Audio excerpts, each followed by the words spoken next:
So going into this year, going into road games like Wisconsin, I'm fully confident in our team. I was gonna say, can you take that experience and you talk to a guy like Carter and say, look, this is what you For have to sure. I do? mean, me and Carter, we've already talked about it multiple times. He's like a little brother to me. I think he listens to some of the stuff I have to say, but he's definitely prepared and ready for this big time game coming up. Yes, sir. Thank y'all.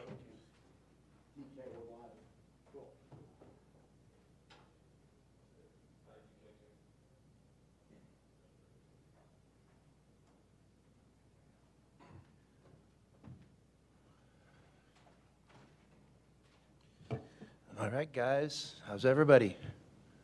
Good. It's a great Wednesday. So you guys are heading out today. Yep. And is that, I was wondering, with you having a lot of trips coming up to the Central and Eastern time zone, is that maybe something you're going to do? I mean, we're looking at every trip individually, and sometimes it's nice on this first one to, your first road game to maybe get out of town a little bit better, so you can kind of hunker down and get in your bunker mode. So we've done that in the past, so we just decided to do it this year as well. But I don't think it's going to be something we're doing on the norm. What does Wisconsin do that you haven't seen from your first two opponents? Well, first off, Wisconsin's a great basketball program, and I mean, there's just no disputing that. I mean, they have a tradition, they have history, they have a legacy. They're used to winning. They're battle tested, and it's a program I have a ton of respect for. So I think you're stepping up a weight class. And then obviously you throw in the added element of it being on the road, and we know it's going to be an incredible test. So I mean, you're probably looking just overall. They have good size overall. They have good athletes on the perimeter, and they have some skilled players as well. So they have a coach who's been there, done that. He knows how to prepare a team for a season. He knows how to prepare a team for a big game. So we're expecting an incredible test. Come Friday night. What major differences are you seeing from this year's team for them to last year's?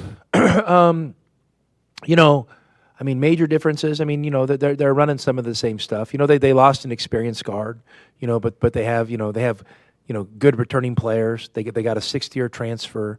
So I think they did a really nice job filling in the gaps. I don't know every dynamic of how they recruited or who they lost. I just know that the team that I'm watching has my full attention, and we're expecting a real battle.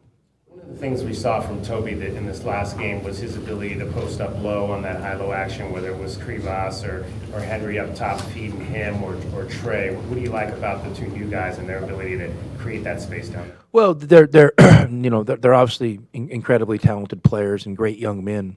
I think they're getting comfortable with how we play. Sometimes it takes a few games to kind of understand how everything connects together. When you practice, you're not like generally doing a bunch of extended scrimmages. Things are broken down into smaller parts, and they kind of build them up. So sometimes you need a few games to connect the pieces. I just think having a few games under their belt now, they're kind of seeing how the pieces connect and how we play, and where they can be opportunistic and find their spots. And I'm really pleased with the progress they've made, but I also know that that there's a lot of growth still to be had. They play 2 7-footers, basically. Is there a benefit in how you guys practice and the way your roster is constructed? Because that's kind of unique, but at the same time, you guys also can go big at times. Yeah, I mean, I think the one thing that is nice is, when you play against size and you have size, it's something you're used to playing against every single day. So I don't think our guys, feel, in tough situations when they're playing against another 7-footer, a guy that's their size or a guy that's a little bit bigger, because they're used to it on a daily basis. So we really haven't talked about, hey, they have 2 7-footers, we need to do this different or that different. We're gonna play how we play, and they have the size that we have, so I think it's going to be a lot of fun to see how the matchup goes. Talking about that history, it surprised you that they're going to honor Bo Ryan and the 14-15 players. I don't know. I mean, not at all. I mean, and I wasn't aware of that. Tia told me that. That's awesome. I mean, the guy should be honored. I mean, he did an incredible job there, and and obviously, Arizona and Wisconsin have crossed paths before, and so I think as what it means to the current game, probably nothing. But what's cool, it does mean something to the fan bases. It does mean something to the media. They're great talking points.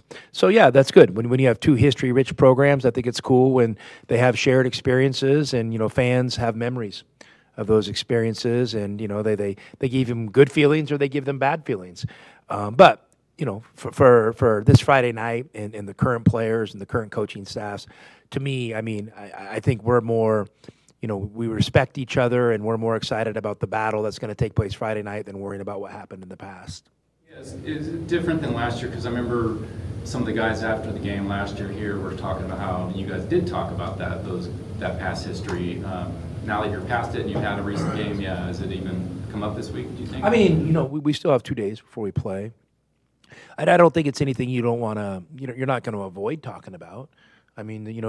When you have good and bad things happen in your program's history, they're both part of your legacy, and you have to own those moments. You cherish the great ones, and you got to own the tough ones. So, we're not running from anything or anything that's happened in the past, and it's not bad for the guys to know the history and kind of put it in perspective for them. But do I think it has any added value or it's going to be an emotional catalyst for either team going to this game? Probably not. What can you tell us about your signing today, Dwayne? Dwayne's an incredibly talented young man. He's somebody we had our eyes on for a long time. We think his best days are ahead of him. I love his personality. He's got a seriousness to him. He wants to be great. And he's got great physical tools, like a lot of young players. He's going to have to come in here, and I'm sure there's going to be a learning curve. But we expect him to be a quick study. And we're excited to welcome him to the fold. And recruiting this day and age is, can be a little bit different than maybe it has in the past. I don't think you're judging men's basketball programs on fall signings as much anymore. Because there's different ways to compile a roster. So we're obviously going to continue to recruit more guys, and we're excited about some of the possibilities, in the future. But first off, Dwayne is a great piece to start off, our next generation of Arizona Wildcat, with. Caleb, Jaden, and KJ have not necessarily had to get to the line in these first 2 games. Do you anticipate we'll see more aggression in them and maybe be able to get to the line? Maybe. I think they've played really well together. So sometimes just maybe 2 games isn't a great indicator of that a little bit. And I think if you're planning on beating Wisconsin by shooting a bunch of free throws, you probably haven't paid attention to history or how they play. They're one of the best teams in the country at playing physical without fouling. So we're aware of that, and we're gonna, when we drive in there, we got to be smart. I want guys focused on scoring baskets rather than drawing fouls. So we'll see. We'll see how it plays out. We'll see how the game's reffed, and hopefully our guys are up for the challenge and they're adaptable. That would be important to me. Dwayne's skills. Where do you? Assuming as he develops, what do you see him upside wise? What kind of skills really jump out at you, and what position? Because it sounds like he can do multiple. Yeah, that's one of the most exciting things about him is his versatility, and he's got great size and he's got great skill. He can really shoot the ball. He's a great athlete. He has a good feel for the game. those are all great places to start. Rather than pigeonhole him on a certain position or a certain style of play. I think we push him and give him a great foundation, developmentally, and then we kind of see what direction it goes and where his strengths are and what our team needs. But you get a really talented young player like him who has great character. It's exciting because there's probably multiple different ways he can help your program. Did you how far back do you go back recruiting him? Do you see him in a FIBA tournament a couple of years ago or last year? Yeah, no, we'd heard about him for a while, and Murph did a great job recruiting him, and he's somebody that we kind of had our eyes on for a couple of years. More question. Well, do you expect? You mentioned obviously in this day and age, not a lot of emphasis on the fall signing class. Is there any? Do you expect the other guys you're looking at are probably all going to wait till the spring? Yeah, we'll see. That's their decision. I mean, first off, they got to decide where they want to go, and then they got to decide when they're going to sign. And it just there's a lot of moving parts in college sports right now, so I get it. I think the best thing we can continue to do as a program is keep galvanizing our everyday culture. Keep galvanizing our ability to develop players.